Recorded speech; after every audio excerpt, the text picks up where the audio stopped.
suspect. Some people suggest that you start aspirin.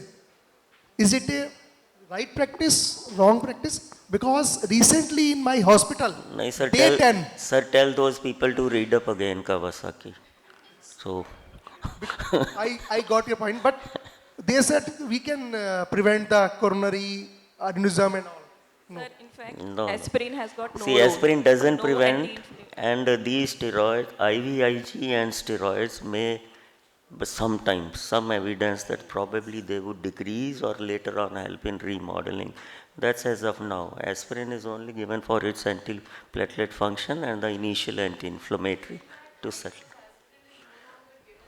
Yeah. Low dose aspirin. And more biologicals, especially in those high risk cases, like you mentioned. And high risks have a different criteria depending upon the ethnicity, geographic region, and whatever. Thank you. Very importantly, eco 23% of the ecos can be normal first in the first. So this is importance of repeating and having a high clinical suspicion.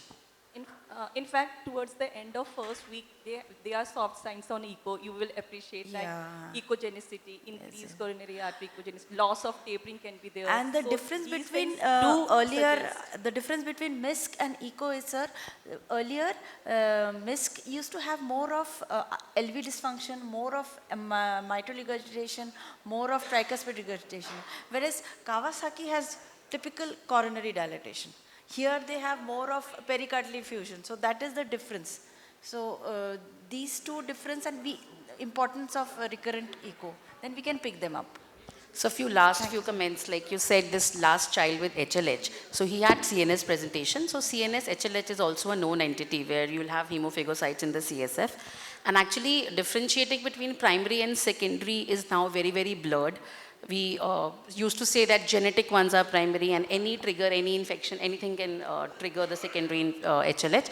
What is important is if the child is responding to treating the primary disease and responding to HLH, we usually won't transplant, while a primary one would need transplant.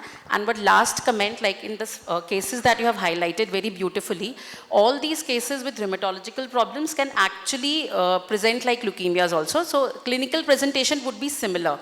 What is very important is the CBC. High platelet would rather point towards inflammatory disorders, while thrombocytopenia, neutropenia, reversal of differentials will think that, okay, this could be a leukemia. Thank you so much. Thank you. Thank you so much.